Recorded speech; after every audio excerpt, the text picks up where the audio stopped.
Outro ponto que a gente conversou muito é sobre a raiva, né?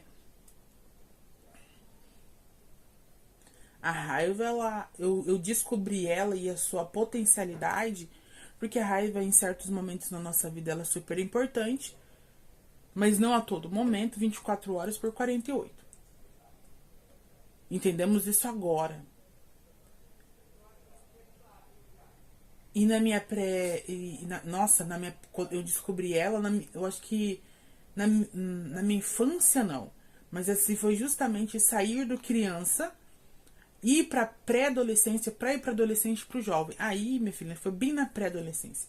Nossa, eu descobri ela muito fácil, porque quando você começa a interagir com a sociedade, quando eu comecei a interação com a sociedade, eu comecei a entender, eu vi novos padrões, eu via novas famílias, eu via novos exemplos, e quando eu chegava na minha residência, eu vi um padrão diferente, mas só que é um padrão muito distante. Aí você começa a entender o que é certo e errado. Será que o que é certo e errado é o que sempre se falava lá dentro? Será que esse demônio que era falado tanto de fora, ele não tá dentro? Porque é isso, a endemonização dentro da minha residência era com tudo, meu filho. Era de assistir um desenho a não escrever desse jeito. De uma pessoa extremamente doente que nunca quis melhorar a própria vida e fudeu a vida dos outros. Aí, tá vendo como ela se manifesta novamente? Ela se manifesta novamente. Aí quando você vê que é só um doente, quer dizer, um que se faz de doente, e que corre atrás de... e que fica atrás de doença, e que fica atrás de religiosidade, para se fazer. Mas isso você entende na sua adolescência. E a gente entende hoje, eu pelo menos entendo hoje, quando eu tento estudar o cérebro e os comportamentos, para tentar me entender junto com a terapia, que é uma bomba relógio. A adolescência é uma bomba relógio, e o que tem de pais despreparados, o que tem de gente que só abre a porra da perna para fazer isso. Eu fico puta com isso. Ah, Mariana, então você tá dizendo que pobre não tem que ter filho, etc. Não. O que eu acredito é em educação. A educação desde pequeno. Ah, Mariana, mas não é todo mundo que tem acesso à educação. Então estamos à beira da merda. E é onde eu estou. Não tô nem na beira, tô dentro. Que tô saindo fora também. Porque não dá pra viver assim. Mas você tá vendo a consciência? O conhecimento, a troca junto com o profissional? Ele te emerge, não te submerge. Eu imerjo os seus pensamentos para você entender o que aconteceu. Tudo bem não perdoar. Mas você entender e não voltar para esse lugar é muito importante. Porque no final do dia é eu que estou estagnada. No final do dia quem não está indo para frente sou eu. O outro, paciência, não dá para levar todo mundo. Se leve, que já tá o bastante. Nessa racionalização e nessa raiva que ela já se apresentou aqui, ela já deu o oi dela, eu a conheço há muito tempo. Eu a conheço há muito tempo. A raiva e a agressividade eu conheço há muito tempo. A gente é íntimo. A gente é íntimo num grau, num conforto, num grau que é assustador. Mas o desconforto com o calmo, com o sereno, com se sentir protegido, com se sentir protegido, com se sentir calmo, ele é totalmente novo. Eu não sei o que é isso. Hoje eu não sei o que é isso. Eu tô buscando esse lugar. Eu não sei o que é isso. Mas só o fato de eu pensar e de racionalizar nele, eu já fico, uou. Porque aquilo eu não conheço. Eu não sei que cheiro tem, como que é. Eu sei como que tá do outro lado da moeda. Eu não conheço essa moeda. E uma coisa que a terapeuta falou, que eu fiquei em choque. A gente conversando, ela falou, Mariana, relaxa. Porque vai existir pessoas na sua vida que vão optar por ficar onde tá, na merda que estão, porque elas têm tanto medo de sair de lá que elas optam por ficar onde estão. Aí ela me lança, você aceita, você se permite continuar onde você tá, ou você se permite sair desse lugar? Eu falei, eu tô pegando a corda e tô saindo agora. claro, de um passo de cada vez. Um passo de cada vez. As coisas não vai ser de um dia pra noite. Eu nem espero que seja, porque eu não vou conseguir racionalizar isso. Eu tô tentando fazer isso agora. Quando eu escrevo, quando eu pesquiso para tentar colocar mais linhas dentro desse poema. Trágico poema ou não. E é isso, eu entendo muito bem a raiva, né? E eu precisava entender a raiva nesse contexto do trauma, como ele se caracterizava. Porque aquilo, eu tô num ambiente do SUS, eu tô num ambiente do CRAS, eu tô num ambiente que vai ser raso. É super importante eu ir, eu vou, porque eu tô conversando com uma profissional. E de forma muito prática, ela tá me guiando para esse lugar da racionalidade e de sentir sim, mas trazer esse sentimento para racionalidade, principalmente nomear essas sensações, para que quando elas emergirem novamente, eu sei onde elas estão e eu sair desse lugar, eu sair desse cenário. Né? E é super importante, mas eu também entendo que vai existir uma mão minha nesse processo. Uma mão minha não só de entendimento, não só de fala, mas de reorganizar o que ela diz, com o que eu posso estudar, e eu tentar me ajudar também de alguma forma nisso. Não tá sendo sozinha, né? Não tá sendo. Tá sendo uma cocriação dessa nova fase da vida, né? E eu queria muito entender de uma forma científica como a raiva ela se apresenta no trauma. Para eu conseguir entender para eu conseguir uma vastidão mais de exemplos, para eu colocar myself, né? Então, como a raiva ela se apresenta no cérebro, por exemplo, a raiva é uma emoção primária de proteção. Então, toda vez que eu tenho raiva, eu quero me proteger de algo. Isso já faz um boom. Se eu tenho uma raiva, eu quero me proteger de algo. Ela surge quando quando eu sinto uma injustiça, uma invasão de limite, uma frustração, uma ameaça à nossa identidade, né? Ou seja, a raiva é uma resposta emocional do cérebro ao não interno. Algo aqui está errado e eu preciso me proteger disso. E isso foi muito cedo. Dos padrões que eu observei de falar assim, gente, não é normal. Não é normal. Eu entendo que sempre existiu um perigo iminente, né? Quando a gente fala de crimes, etc. Sempre existiu um perigo iminente de crianças jogadas no mundo, mas isso nunca aconteceu. A gente sempre teve olhos, né? E eu entendo essa proteção, essa visão de proteção. Mas ela podou muita coisa, né? Então eu sempre vi muita injustiça dentro da minha própria residência de alguém que falava de um Deus. Então eu tenho um problema com a religião. Tenho um problema com a religião. Porque como que isso sai da boca de alguém que fala tanto desse Deus? Não é possível. Mas hoje eu já entendo que existem muitas pessoas que só vai falar dele, mas não vivem a vida que dentro do seu livro, dentro da sua metodologia para viver. E por isso estão onde estão. Porque quando você, dentro da religião que tu quiser, se doa se doa e escolheu aquela religião, alguma coisa de melhor vai acontecer na sua vida. Não só financeira, mas, né, no espiritual, você vai ser mais leve. Não interessa, você vai ser uma pessoa boa. Não é possível você estar numa religião que fala de coisas boas e você ser um lixo. Então, eu vi muita injustiça, eu vi muita invasão de limite. Nossa, invasão, principalmente de autoridade. Por isso que eu tenho muita dificuldade com autoridade. Até hoje, muita dificuldade com autoridade. E é por isso também que eu crio a minha empresa, eu crio as minhas coisas, porque, poxa, Mari, então isso é uma fuga. Não, eu sou muito tranquila. Mentira, eu não sou tranquila merda nenhuma, tô mentindo. Tem muita dificuldade com a autoridade, porque a autoridade já foi deturpada. Na escola também, né? Porque aí é aquela. eu comecei. Você começa com pequenas. Você começa com pequenos choques, né? É aqui, quando você já tá uma coisa muito grande.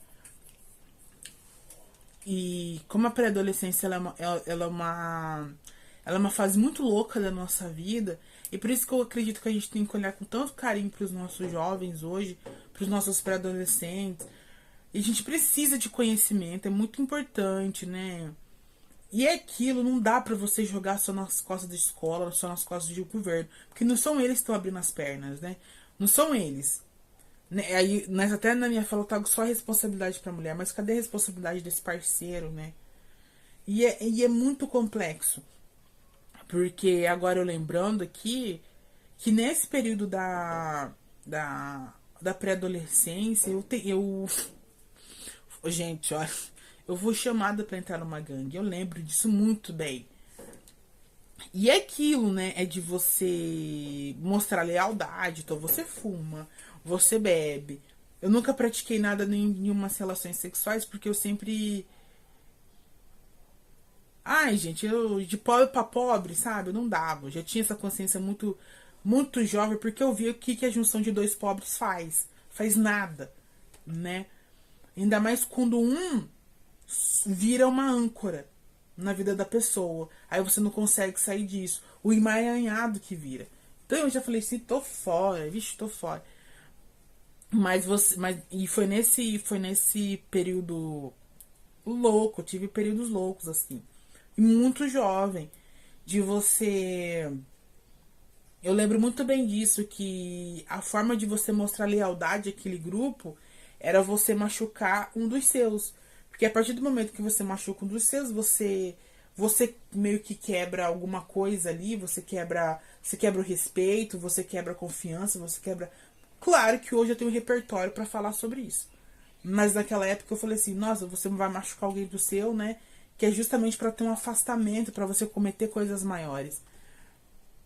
E foi muito louco que naquela roda, né? E ficava até 2, 3 horas da manhã, 11 horas na rua, novíssima. E eu lembro que pra eu entrar, porque eu já tava naquele grupo, eu já conversava com aquele grupo, então eu já usei maconha muito cedo, então eu bebi muito cedo. Apesar que eu tive o. Eu bebi tanto uma vez, eu era muito jovem, que eu vomitei verde, aí eu falei, nunca mais álcool. Uó, quem que faz isso consigo próprio? Ser imbecil. Então, assim, álcool, eu nunca vi graça em álcool. Mas eu entendo quem bebe. Hoje, mais velha e em coisas, eu já entendo. Mas você não vai falar isso com uma pessoa de 14, 15 anos, né? Porque eu acho que com 18 eu já comecei a pagar boleto e falei, e fui para outra fase, né?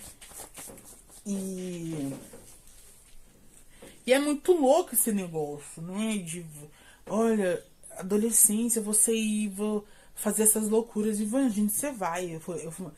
Assim, nunca fui santa, fui assim, muito difícil de lidar. Até hoje eu sou. Mas naquela época muito mais, porque era tudo mais explosivo. Tudo mais explosivo. Hoje é aquilo. Quando você cresce, você tem força para bater de frente, é outra coisa. Quando você é menor, é diferente. Hoje, não somente intelectualmente, etc., mas eu tenho força para qualquer pessoa que chegar na minha frente eu espancar. É diferente de quando você era novo, né? De você fazer tudo isso. E hoje quando você vai crescendo, você vai sendo muito mais limitado. Não, sai fora, ou vai, ou volta, aquela coisa. Então a raiva, ela se apresenta e ela dá respostas dessa forma, né?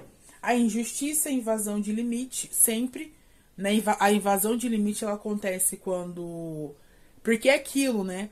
Os mais velhos, por você ser menor, você não ter capacidade de resposta, se crescem pra cima de você.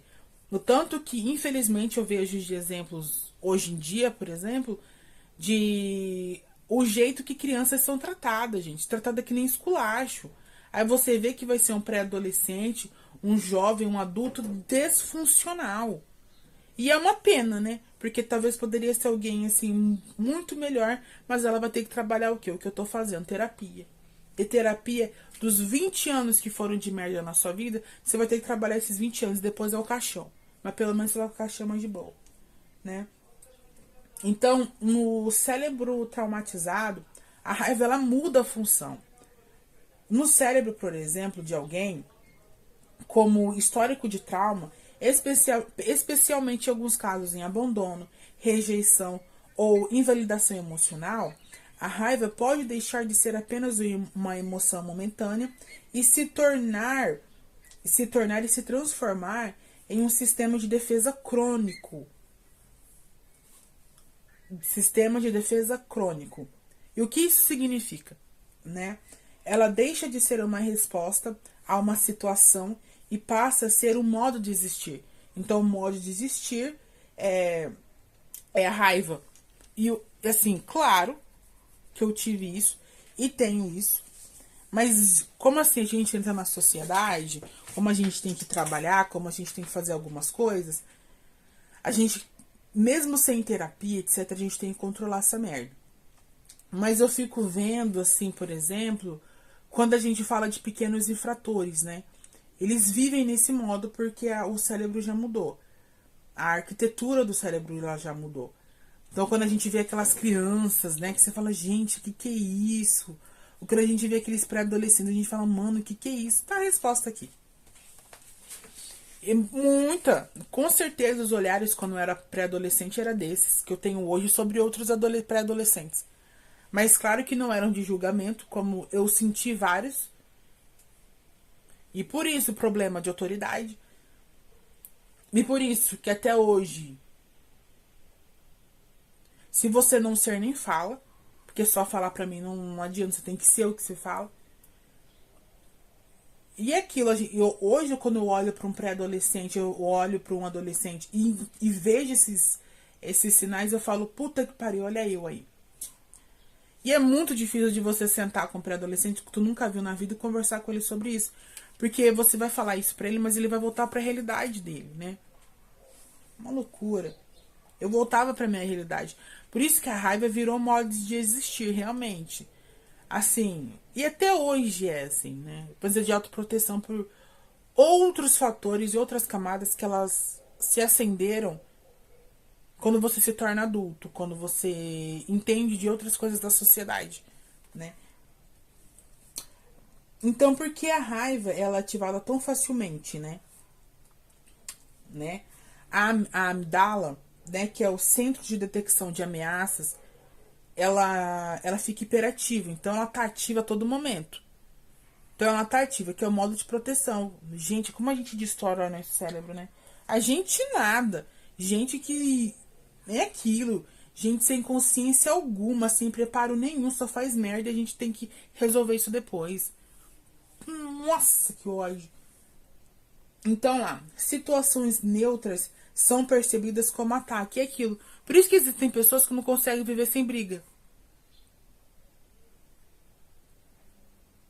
Elas têm que estar constantemente em batalha porque a calmaria é muito difícil de lidar. Porque não é que é difícil de lidar, porque o estar calmo e estar neutro é uma ameaça. Eu acho que até os meus 22 anos eu sentia isso. Meus 22. Estar na calmaria é difícil. Estar na calmaria é que alguma coisa tá errada e alguma coisa vai estourar. E quando alguma coisa estourava, não estourava o específico, estourava o dos anos anteriores, anos passados, né?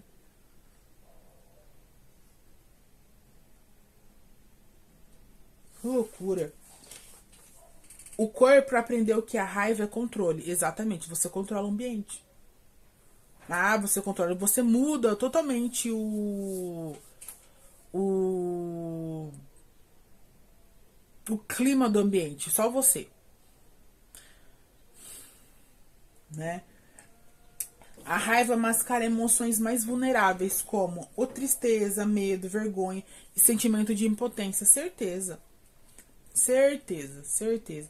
Então a gente já entende aqui quando eu sentir raiva de alguma coisa que vai me engatilhar, é alguma dessas quatro coisas que elas tá, cinco coisas que tá sendo, quatro coisas que estão sendo ativadas. Um exemplo aqui que eu coloquei. Uma mulher que sente abandono do parceiro pode reagir com raiva em vez de expressar me sinto sozinho. Isso porque o cérebro aprendeu que vulnerabilidade é perigosa. Loucura. E como ela se torna uma personalidade? Porque eu sinto que parece que eu visto ela. E é isso que eu tava tentando entender, né? Eu visto ela. Tem momentos que eu fico com elas por semanas, meses. E parece que quando ela sai é como se eu tivesse realmente numa armadura. Tudo machucado, tudo sangrando, né? Então, como ela se torna uma personalidade, né? Essa armadura. A repetição da raiva como defesa, ela cria um padrão neurológico automático. Então, ela cria um padrão neurológico automático. Então, a gente sempre vai repetir um padrão. Com o tempo, o que acontece? Os circuitos de raiva ficam cada vez mais rápidos. O corpo entra em estado de alerta constante. A pessoa começa a se identificar com as frases como: eu sou explosivo, eu sou assim mesmo, ninguém mexe comigo. Nossa, muito, muito, muito, muito. Hoje não muito, né? Porque eu saí daqueles ciclos problemáticos que eu tinha. E entre outros problemáticos, mas de diferente profundidade. Mas quando você sai daquilo, né? A raiva deixa de ser uma emoção e vira uma camada de identidade. Porque o cérebro, por exemplo, ele associa a sobrevivência emocional. A sobrevivência emocional, para eu estar vivo, eu preciso dessa armadura. Então eu preciso viver nessa fase. Porque eu já entendi, eu já entendo, eu já quero esse novo caminho neural que estar em harmonia, que estar em silêncio, que estar tranquilo, ele ativa o meu senso de perigo. Puta que... Olha... Nossa, eu fico mó estressada, porque quando a gente começa a entender, pelo menos eu preciso ter essa parte mais científica de entender. Existe uma raiva, e aquilo, existe uma raiva, mas existe também um acolhimento de mim sobre mim. Nem sei se isso dá pra fazer. Porque é acolher que eu tive aquela... Não me envergonhar do que eu já fiz, porque eu não me envergonho do que eu fiz. Eu fui muito corajosa em fazer e de ter todas as reações que eu tive. Mas elas foram reações de despreparo. Elas foram reações de... Eu não culpo minha mãe. Não culpo a minha mãe. Eu culpo minha mãe em outras coisas. E eu não culpo ela de nada, na verdade. Porque ela só foi uma pessoa despreparada que resolveu ter filhos. Foi despreparada, não, e despreparada porque ela não teve esse conhecimento. Ela não foi apresentada esse conhecimento. Ela não foi apresentada esses questionamentos. Porque esse tipo de questionamento, eles são apresentados quando, de novo, eu gosto da pirâmide de Maslow, quando fases da sua vida elas estão ok. Então não estavam, sabe? Você vive no piloto automático para fazer só o checklist do que a vida era, né? Então ela só foi imatura em muitas coisas. Imatura porque ela não teve conhecimento, ela não foi apresentada esses conhecimentos, ela não foi acolhida num cenário para se questionar sobre, para se perguntar sobre algumas coisas. E hoje isso já se muda, mas eu trazer essa visão sobre ela, desses seres humanos, que ela não é aquela que eu não sou, que eu não sou a extensão dela, que ela é um ser humano próprio, ela é uma mulher, ela é resolvida, te traz um afastamento muito saudável para não julgar e não colocar em cima dela, por exemplo, que ela é culpada. Porque é muito mais fácil. Porque se todas as respostas elas fossem fáceis assim, a gente tinha resolvido um bocado de coisa. Então trazer esse olhar é muito importante, né? E que loucura, né? É mais um aprendizado, né? E as ferramentas que eu, junto com a terapeuta ali nas nossas conversas, eu tô tendo em relação a isso, né? É que como eu reconheço essa raiva e como eu tento trabalhar sobre ela, né? E o primeiro, né, é reconhecer que a raiva ela me protege de alguma coisa. Se a raiva tá me protegendo de algum cenário, então em que cenário eu estou, né? É de você ter um olhar amplo, né? De você sair, quer dizer, você tentar sair, você nunca, né? É você tentar trazer uma racionalidade que na hora do sangue quente, você não vai conseguir. Mas antes desse sangue quente, você vai entendendo os gatilhos que eles vão aparecendo. E é muito importante a gente trazer isso para a racionalidade, porque a gente sai desse cenário, né? Então, o reconhecer a raiva, ele me protege de algo sensível. Então, em vez de controlar e negar essa raiva, eu vou escutá-la com curiosidade, né? É o que eu já venho fazendo há alguns anos. Antes de eu entrar na terapia, por exemplo, porque não dá pra você ir na defensiva com tudo assim, você não vai conquistar nada na sua vida. Não vai. Não vai, porque ninguém gosta de gente com explosivo, ninguém gosta de gente que não se controla. Acabou. É isso, né? E aquilo, o segundo, né? Permitir-se sentir o que está por trás dela. Então, o medo de ser invisível, vergonha de me sentir fraca, vergonha de perguntar o que está acontecendo que está fomentando isso. E é claro, isso é um exercício que a gente vai fazendo sempre, ou quando sempre acontece, que é um exercício. Você, do mesmo jeito que os traumas criaram uma nova arquitetura no meu cérebro, eu estou trazendo novas ferramentas para que essa arquitetura mude, que uma parede mude, que uma janela venha, que em vez de ser uma porta, ser um corredor, sabe? Assim, eu estou tentando trazer outras arquiteturas que do mesmo jeito que 20 anos foi feita essa casa, eu vou precisar reconstruí-la em 20 anos. Então é um processo, né? Criar experiências onde a força vem da vulnerabilidade, não da defesa, né? Compartilhar e redesenhar a identidade, né? Quando a raiva vira personalidade, é preciso ressignificar o papel do forte, do intransigente, né? Você continua forte, mas com escolha. E é aquilo, né? E a raiva, ela se apresenta de forma inconsciente em relações. Então quer dizer que... Na verdade, eu nunca apresentei isso, não é verdade? Porque como eu sempre fugi da responsabilidade sobre o outro, porque eu não queria que ele me machucasse de alguma forma, eu sempre saía de relacionamentos. Nunca fui profunda com nada, né? Nesse sentido. Principalmente amoroso, nunca fui. Sempre gostei de flertar porque ele é mais fácil, ele é controlável. Eu sei onde eu vou, eu sei onde eu saio, tchau. E aquilo me tira a responsabilidade sobre você. Aonde você tá, o que você faz, o que amanhã você come, como tá a sua vida psicológica, não me interessa.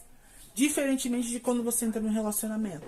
Porque eu mostrar minhas vulnerabilidades e aonde ainda tá sangrando, eu tô tentando fazer um tampão ali pra ver se cicatriza, pra gente ver o que faz. Porque ainda tá em situação de emergência. E você também vai ter suas emergências. E eu não quero ter que lidar com isso, né? Até hoje eu sinto que eu não quero muito lidar com isso, porque aquilo é um trabalho contínuo de 20 anos. É aquilo. E aquilo eu tive claro que eu modifiquei, mas uma frase que a terapeuta falou que eu acho muito importante, né? A raiva, ela me ensinou a me proteger no cenário que eu tinha. Esse era o cenário que foi apresentado. E outra, tentar sempre pensar que você não é o alecrim dourado, que é o único que sofre nessa merda. É mais de 1 bilhão de pessoas nesse planeta, eu acredito. Isso não é só com você. Isso não é só com você. Então, please, calm down. Isso não é só com você. Mas hoje eu posso me proteger com gentileza, com presença. Eu posso ser forte sem ser dura comigo mesmo. Por quê? Se existe uma pessoa mais rude, mais intolerante, mais impaciente comigo mesma, ela se chama Mariana. Ela não é nem o externo. Porque o externo eu nem permito, mas by myself tá rolando. E vai rolar de maneira muito menor. Acho que a gente fechou.